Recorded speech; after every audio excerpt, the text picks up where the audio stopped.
त्या संदर्भात या ठिकाणी मीटिंग झालेली आहे. कशी रणनीती असेल आपली? काल भारतीय जनता पार्टी आणि शिवसेनेची एकत्र बैठक झाली. त्यावेळी सुद्धा आम्हालाही निरोप दिला होता, की आपण आलं पाहिजे. पण मुंबईला आमच्या पक्षाची बैठक असल्यामुळे मी मुंबईला गेलो होतो.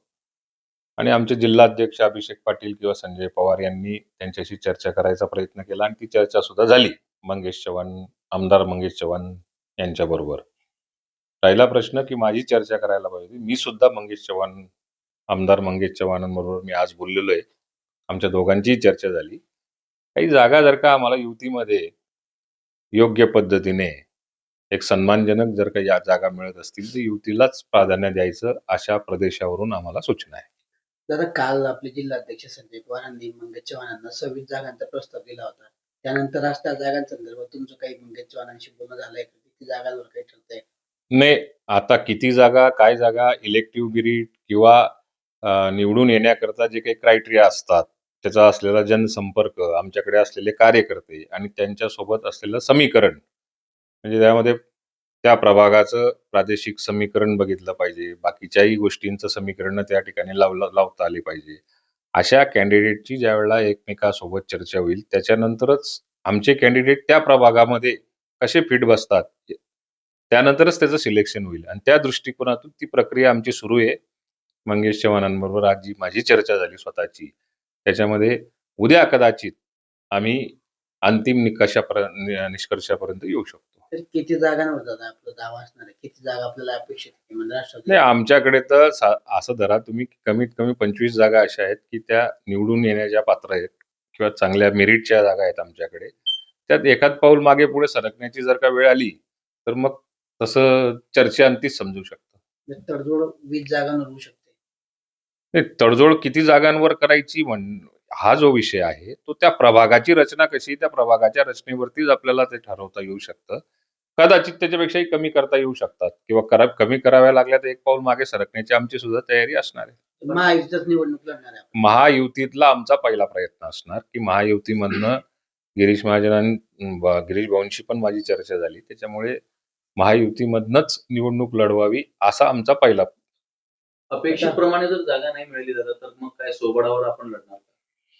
हे अंतिम टप्प्यापर्यंत तरी आम्ही महायुतीमधनं प्रयत्न करणार आणि समजा जर का तशी वेळ आली तर ती योग्य वेळी योग्य निर्णय घेतला जाईल. पक्षश्रेष्ठींशी चर्चा करून तोही निर्णय घेतला जाईल. विरोधकांचे देखील आपल्याकडे प्रस्ताव आलेले आहे. ठाकरे गट असेल किंवा राष्ट्रवादी शरद पवार गट असेल, इतर पक्षांचे पण आता काय झालेलं आहे की सगळ्याच पक्षांमधनं, तसं सत्तेतल्या असलेल्या सगळ्याच पक्षांकडे फार मोठ्या प्रमाणावरती उमेदवारांची मागणी आहे. त्यामुळे युती जर का झाली तर अनेक लोकांचं त्या युतीच्या माध्यमातून थांबण्याची सुद्धा वेळ येणार आहे. ठाकरे गट असेल किंवा अन्य अजून कुठले पक्ष असतील तेही आमच्या संपर्कात आहेत. आमच्या जिल्हाध्यक्षांनी, माझ्या तर नाही पण आमच्या जिल्हाध्यक्षांच्या संपर्कात आहेत. आमच्या पक्षाच्या तिकिटावरती जो निवडणूक लढवायला तयार असेल तर तशी आमची आघाडी किंवा अशा स्वरूपाचं आमचं काही राहणार नाही. घड्याळाच्या चिन्हावरती जो निवडणूक लढेल तर मग लढवायचीच वेळ आहे तर घड्याळाच्या चिन्हावरती आम्ही निवडणूक लढणार. विरोधकांनी आपल्याशी प्रस्ताव दिला तर आपण विरोधकांच्या प्रस्तावाचं आम्ही या ठिकाणी बोललोच नाही किंवा मीही बोलत नाहीये.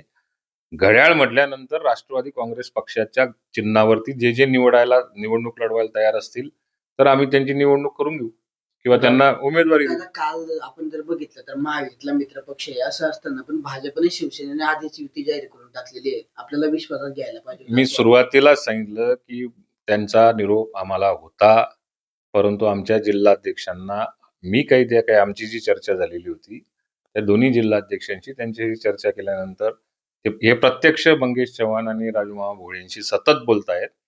त्यात जागा जोपर्यंत आम्हाला ज्या योग्य वाटतायत त्या जागाच्या निष्कर्षापर्यंत आपण पोहोचत नाही तोपर्यंत आपण बैठकीला जायचं का नाही जायचं असा प्रश्न आमच्या दृष्टिकोनातून होता. राहिला प्रश्न की आज मंगेश चव्हाण आमच्या सोबत चर्चा करून गेले. त्यांनी सांगितलं की उद्या आपण 4 वाजेपर्यंत याच्यावरती, उद्या संध्याकाळपर्यंत आपण याच्यावरती निर्णय घेऊ. असं वाटत नाही का पण लांबणीवर पडतंय? कारण आता शेवट 2 दिवस सुट्टींचे, 4 दिवस उरलेले अर्ज भरायला, कुठेतरी लांबताय असं वाटत. 30 तारखेच्या 2:30 वाजेपर्यंत काही घडू शकतं. त्यामुळे निवडणुकीमध्ये लांबणीवर बिमणीवर काही नसतं. आमचं सुद्धा काही ना काही गणित तयार असेल तर आम्ही 2:30 वाजता सुद्धा काही करू शकतो. दादा मागे पण जर बघितलं तर नगर परिषदेच्या याच्यामध्ये देखील युतीने आपल्याला बाजूला ठेवलेलं होतं. कुठेही विश्वासात घेतलं नव्हतं म्हणून त्यावेळेस आपल्याला स्वबळाचा आपण नारा दिलेला होता.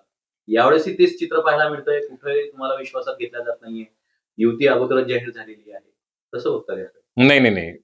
प्रश्न असा निर्माण झालेला आहे, की 9 वर्षानंतर या निवडणुका होत आहेत आणि 9 वर्षानंतर निवडणुका झाल्या, की कार्यकर्त्यांना प्रत्येक पक्षामध्ये निवडणूकच लढवायची, अशा मनस्थितीमध्ये तालुक्याच्या स्तरावर, पालिकेच्या स्तरावरती कार्यकर्त्यांची गर्दी फार निवडणुकीमध्ये उभं राहण्याची जास्त झालेली आहे. आत्ता आम्हाला जो काही प्रॉब्लेम आला तिन्ही पक्षांना, सगळ्याच पक्षांना, की त्याला प्रत्येकाला निवडणूक लढवावीच लागली. कारण का? तर कार्यकर्त्यांचा आग्रह फार मोठ्या प्रमाणावर होता. लांब ठेवणे, युती धर्म न पाळणे असा काही प्रकार होत नाहीये.